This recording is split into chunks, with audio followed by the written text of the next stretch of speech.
Brasil deve registrar mais de 4 milhões de casos de dengue em 2024. A previsão alarmante é da secretária de Vigilância em Saúde do Ministério da Saúde, Etel Maciel. E você vai ver também. No Distrito Federal, vacina contra a doença começou a ser aplicada em crianças de 10 e 11 anos de idade. Ministro do STF, Alexandre de Moraes, liberou vídeos de uma reunião ministerial quando Jair Bolsonaro era o presidente do Brasil. Centenas de aeronaves israelenses estão prontas para atacar o Líbano em caso de guerra. Tirar uma soneca durante o dia traz muitos benefícios à saúde, principalmente para o cérebro. Essas e outras notícias agora no Jornal das 18h30.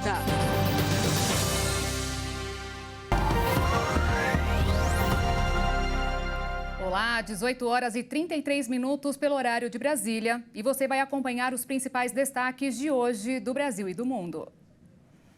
O Brasil deve registrar um número recorde de 4 milhões e 200 mil casos de dengue este ano. A previsão alarmante é da secretária de Vigilância em Saúde do Ministério da Saúde, Etel Maciel. No ano passado, foram 1 milhão e 600 mil diagnósticos da doença. E até agora, o país já registrou mais de 395 mil casos, tantos prováveis como confirmados, com 53 mortes. A preocupação maior neste momento é que, em geral, o aumento de casos de dengue é observado no final de março e começo de abril, mas já está acontecendo desde janeiro.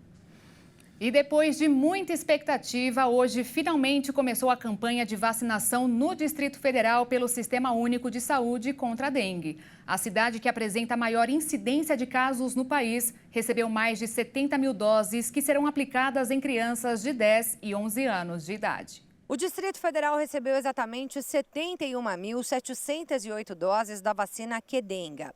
E, nesse momento, vai imunizar exclusivamente essa faixa etária, de 10 a 11 anos de idade. Isso porque a quantidade recebida não foi suficiente para estender a vacinação aos adolescentes até 14 anos de idade, que era o que estava previsto. Segundo o Ministério da Saúde, a vacinação irá avançar para outras idades assim que forem sendo entregues novas doses pelo fabricante. Isso até alcançar todo o público-alvo de 10 a 14 anos. E outros 520 municípios com alta incidência da doença, selecionados para fazer a imunização, deverão receber as doses para vacinar essa faixa etária até a primeira quinzena de março. O Distrito Federal lidera o ranking de incidência da dengue no país, com pouco mais de 1.700 contaminações por 100 mil habitantes. Já são quase 50 mil casos prováveis registrados por lá. O segundo colocado é o estado de Minas Gerais, com 660 incidências por 100 mil habitantes, seguido pelo Acre e pelo Paraná. Segundo o painel Infodengue, atualizado pelo Ministério da Saúde, em pouco mais de um mês, o Brasil já registrou quase 393 mil casos prováveis da doença e 54 mortes. Em todo o ano de 2024, o Ministério da Saúde pretende entregar 6 milhões e meio de doses da Qdenga. E para 2025, outras 9 milhões estão garantidas. Além de crianças e adolescentes de 10 a 14 anos, os idosos também fazem parte do público-alvo, mas aguardam liberação da vacina pela Anvisa. Esses são os grupos com maior número de hospitalizações, segundo o governo. Só que a ministra da Saúde, Nízia Trindade, já enfatizou que a vacina não é a única solução para essa crise que o país enfrenta. É preciso acabar também com os focos do mosquito Aedes aegypti para vencer a doença. E para isso, todo mundo pode colaborar, fazendo aí cada um a sua parte. Os incêndios no Chile já são considerados um dos 3 mais mortais do mundo neste século. E enquanto o país busca se reestruturar, todos os bombeiros que atuam nos locais atingidos são voluntários, não ganham salário e, inclusive, pagam uma mensalidade para trabalhar.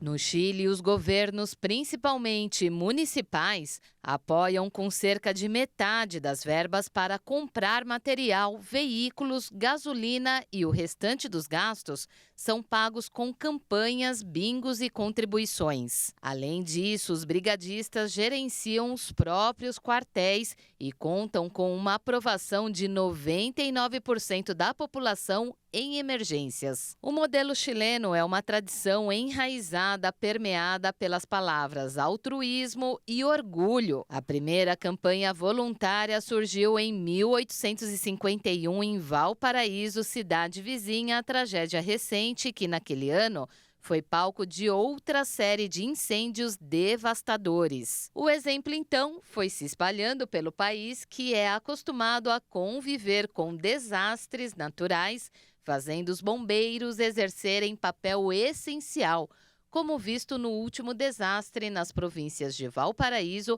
e Quilota neste ano, em que o fogo se espalhou por 290 quilômetros quadrados, uma área equivalente ao tamanho da cidade de Guarulhos, na Grande São Paulo. Já no Brasil, também existem bombeiros voluntários, mas os brigadistas são uma parcela menor e complementar à corporação militar, e normalmente estão reunidos em ONGs ou associações. O setor de telecomunicações é um dos que mais apresenta reclamações no Brasil. Porém, o número de queixas relativas a esse serviço tem sido menor a cada ano.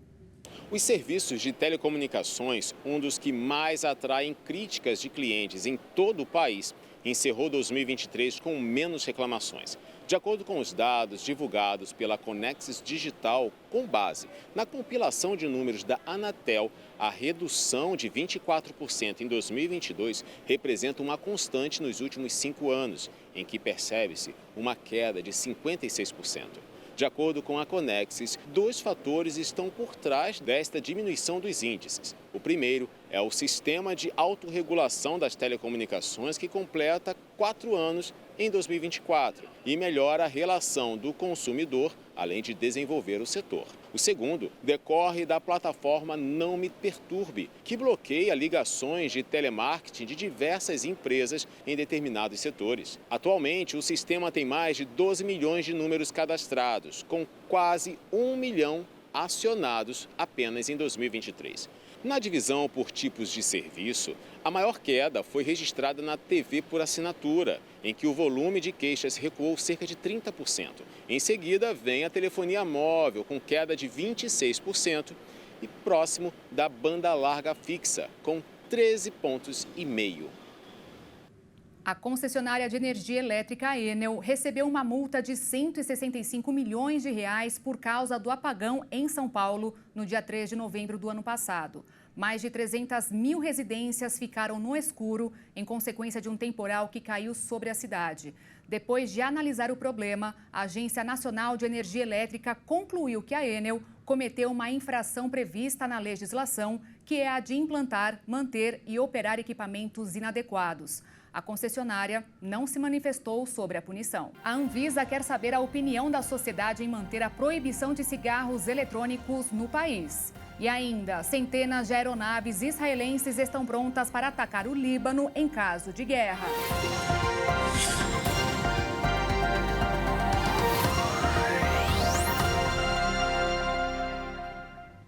Às 18h43 pelo horário de Brasília, estamos de volta.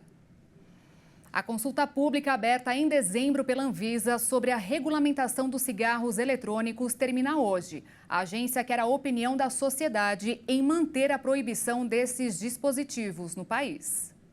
Os cigarros eletrônicos estão proibidos no Brasil desde 2009 pela Agência Nacional de Vigilância Sanitária. Contudo, eles continuam sendo comercializados normalmente pelas ruas. Só no ano passado foram registrados 2.900.000 usuários dos aparelhos aqui no Brasil. E houve um aumento de 480% se comparado a 2018, quando as pesquisas foram iniciadas. O aumento do consumo dos cigarros eletrônicos preocupou a agência e abriu um novo debate sobre a regulamentação do produto, que já é normalizado em cerca de 80 países. Uma consulta pública aberta no site da agência em dezembro possibilitou a sociedade civil a enviar sugestões, opiniões e argumentos sobre o consumo durante o período de 60 dias. Autoridades de saúde e os governos dos países onde o consumo é autorizado legalmente defendem que esses dispositivos podem servir como uma política de redução de danos, ajudando a quem quer parar de fumar e consiga. Nos Estados Unidos, desde 2016, quando a regulamentação passou a valer, 23 dispositivos eletrônicos são permitidos no país, mas todos são controlados pela Agência Americana de Medicamentos, a FDA. Lá, os fabricantes submetem à agência todo novo produto antes de colocá-lo no mercado. O Parlamento Europeu, por sua vez, estabeleceu que cada país do bloco defina regras domésticas sobre o consumo do produto. Mas ainda assim, o bloco terá uma nova lei em 2026. O ministro do Supremo Tribunal Federal, Alexandre de Moraes, liberou hoje ao público os vídeos de uma reunião ministerial quando o ex-presidente Jair Bolsonaro falou que era preciso agir antes das eleições. Nestas imagens, que também estão incluídas no inquérito das milícias digitais, apenas Jair Bolsonaro falou. São vários trechos do encontro que aconteceu em julho do ano passado, há poucos meses das eleições, e apesar de todas as pesquisas indicarem um empate técnico ou vitória de Lula, Bolsonaro disse que mesmo que recebesse 80% dos votos, não ganharia, porque estaria tudo acertado para o presidente Lula ser eleito. O STF havia preparado a vitória, segundo suas palavras, na fraude. O ex-presidente questionou a atitude do TSE, que convocou os militares para conferirem o andamento do processo eleitoral. Avisou que ele era, naquele momento, o chefe supremo das Forças Armadas. E em um momento mais tenso, alertou que já que não havia dúvidas sobre o que iria acontecer, era preciso agir logo, para evitar o caos. Estas imagens da reunião ministerial comandada por Jair Bolsonaro foram extraídas do celular do ex-ajudante de ordens Mauro Cid, que fez um acordo de delação premiada e foi solto, depois de ficar 4 meses preso por ordem do ministro Alexandre de Moraes em um quartel do Batalhão do Exército em Goiás. A Polícia Federal quer saber mais detalhes sobre como seria feito um eventual golpe de Estado. Como fez um acordo, Mauro Cid não poderá mentir, sob o risco de perder os benefícios e até voltar para trás das grades. A intenção do ministro Alexandre de Moraes é, a partir destas imagens e de novos depoimentos, ponderar os próximos passos, que poderão envolver diretamente o ex-presidente Jair Bolsonaro. A Força Aérea Israelense disse que centenas de aeronaves estão prontas para atacar simultaneamente o Líbano em caso de guerra. Segundo a Força Aérea Israelense, as dezenas de aeronaves que operam atualmente nos céus do Líbano são apenas parte das capacidades do país e, uma vez dada a ordem para atacar, dezenas de aeronaves podem se tornar centenas, capazes de executar todas as missões em minutos. Ainda de acordo com os israelenses, ataques massivos atingiriam muitos locais ao mesmo tempo e o termo ataque não capta totalmente o que pode ocorrer. Numa declaração anterior, as forças de defesa de Israel disseram que os soldados que lutaram em Gaza estavam agora treinando para o combate na frente norte. A 36ª Divisão, a divisão ofensiva do Comando Norte, completou uma intensa operação de combate na faixa de Gaza, durante a qual os soldados da divisão danificaram significativamente as capacidades da organização terrorista Hamas. Agora a divisão está aumentando a sua prontidão para planos operacionais contra o inimigo do norte, na defesa e no ataque, apontou a Força de Defesa de Israel. E chegou a hora de falarmos de esportes aqui no Jornal das 18h30. Então, se tem esportes, tem o nosso outro jornalista carioca, Leonardo Félix. Boa noite, Léo, tudo bem? Tudo bem com você, Beatriz? Boa noite para todo mundo que nos acompanha aqui no Jornal das 18h30. E tem pré-olímpico de futebol masculino que está sendo realizado na Venezuela. O Brasil depende de si próprio para garantir a vaga para Paris 2024. A rodada decisiva do quadrangular final do pré-olímpico de futebol masculino no domingo promete fortes emoções, com as 4 seleções envolvidas ainda com chances de classificação para os Jogos de Paris. A situação pode se tornar dramática, porque existe a chance de um empate triplo entre Brasil, Venezuela e Paraguai. Em segundo lugar na tabela do torneio, com 3 pontos, atrás apenas do Paraguai, que tem 4, o Brasil garantirá a vaga olímpica se vencer a Argentina, a terceira colocada com 2 pontos. Já uma derrota deixará a seleção brasileira fora dos Jogos de Paris, independentemente do resultado de Paraguai e Venezuela, o outro jogo da rodada. Se empatar com a Argentina, o Brasil se classificará caso a Venezuela, que tem apenas 1 ponto, não ganhe do Paraguai. Se a seleção venezuelana vencer, haverá um empate triplo com Brasil e Paraguai, todos com 4 pontos. Neste caso, os argentinos ficariam fora e os critérios de desempate decidiriam os 2 classificados para Paris. Imagine só ficar de fora das Olimpíadas por conta de cartões vermelhos e amarelos recebidos ao longo da competição. Se ainda assim persistir a igualdade entre as seleções, as vagas serão definidas por um sorteio. Então, para cima deles, Brasil, para garantir a vaga dentro de campo. E não é só futebol masculino que está realizando o seu torneio pré-olímpico, né, Léo? É isso aí, Beatriz. O Brasil também busca a vaga olímpica no basquete feminino. E uma das sedes da competição classificatória para Paris 2024 é aqui, em Belém, no Pará. A seleção vai precisar de todo o apoio possível da torcida paraense.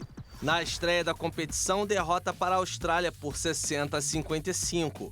E a expectativa é de arquibancadas lotadas no ginásio Mangueirinho, em Belém, uma das sedes do torneio pré-olímpico de basquete feminino. E o fim de semana será decisivo se o Brasil quiser carimbar o passaporte para os Jogos de Paris 2024. No sábado, a seleção tem confronto direto contra a Sérvia.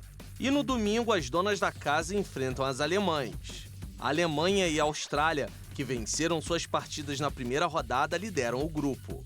As 3 primeiras colocadas da chave se classificam para as próximas Olimpíadas. Nossas meninas querem retornar aos Jogos Olímpicos, depois de terem ficado de fora de Tóquio 2020. Afinal, nosso basquete feminino tem história. Em mundiais, uma 3ª colocação em 1971 aqui no Brasil e o título mundial em 1994 na Austrália. A seleção também foi medalha de prata nos Jogos Olímpicos de Atlanta 1996 e bronze em Sydney 2000, além da 4ª posição em Atenas 2004. É isso aí, Beatriz. A gente segue na torcida aí, tanto no futebol masculino quanto no basquete feminino. Eu fico por aqui e volto aí na próxima semana com mais informações do esporte. Boa noite para você, Beatriz, e para todo mundo que nos acompanha. Muito obrigada, nós te esperamos.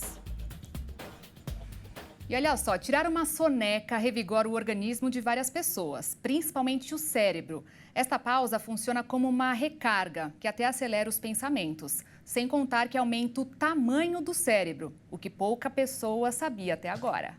Na correria diária, é difícil encontrar quem não goste de separar um tempinho que seja para tirar aquele cochilo. Eu acredito que o brasileiro já vem de berço isso aí, né? Muitos têm esse hábito de acabar da refeição do almoço e degustar um soninho, né? Sempre trabalhei o dia todo, né? Então não tinha tempo. Agora eu estou aposentada, então estou tendo tempo, estou adquirindo esse hábito. Esse hábito é muito bom. É um super cochilo, né? Às vezes até uma horinha. Para estar disposto para o trabalho é fundamental uma boa noite de sono. Mas você sabia que um super cochilo também pode ajudar no seu desempenho? Este administrador explica que deixar os funcionários tirarem uma soneca durante o expediente é uma das estratégias de produtividade adotadas por empresas ao redor do mundo e se tornou uma tendência, especialmente nas grandes e médias. É importante nós entendermos que o indivíduo, estando bem, ele produz mais e melhor. Isso é fato, é provado por A mais B que essa condição está relacionada ao indivíduo estar bem. Se ele não teve uma noite de sono boa ou algo atormentou ao seu sono, quando há esta possibilidade na empresa de ter esses 10, 15, no máximo 20 minutos de descanso para cochilo e não para sono, não é? Ele acaba tendo a possibilidade de potencializar após o cochilo e estreitar a sua forma de ser, de agir e de estar. Uma pesquisa científica realizada com pessoas entre 40 a 69 anos descobriu que quem tira cochilos várias vezes por semana tem um cérebro mais de 15 centímetros cúbicos maior na comparação com quem não tira soneca. Isso é o equivalente a ajudar a atrasar entre 3 a 6 anos o envelhecimento do órgão que é o mais sofisticado do corpo, que costuma encolher naturalmente com o passar do tempo. Estudos ainda apontam que entre 5 e 15 minutos de soneca podem melhorar imediatamente o desempenho mental, um estímulo que pode durar até 3 horas depois de acordar. Mas para que o efeito seja positivo, é preciso ter estratégia e ficar de olho no relógio. O ideal é dormir no máximo 20 minutos entre 2 e 4 horas da tarde, especialmente para não atrapalhar o sono noturno, que, aliado à prática de atividades físicas e à alimentação equilibrada, são essenciais para manter o condicionamento do corpo.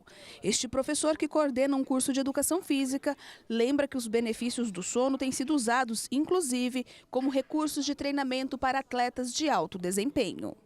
Tem um caso, por exemplo, do atleta da NBA, LeBron James, que ele dorme 12 horas por dia, então ele dorme 8 horas à noite e no período da tarde, ali, depois do almoço, ele dorme mais 4 horas. Então tem toda uma estrutura feita para que o quarto fique completamente escuro, para que ele possa ter uma qualidade do sono. E isso tem impactado. Ele já está com 39 anos e ainda consegue ter um bom rendimento em quadra. Depois que ele começou a colocar isso em prática, a concentração do arremesso, a qualidade do arremesso melhorou. Então isso comprova que o sono é essencial para a recuperação. E o Jornal das 18h30 termina aqui. Outras informações você acompanha no Jornal das 22h comigo e Alexandre Giaquetto. Uma ótima noite para você. Tchau.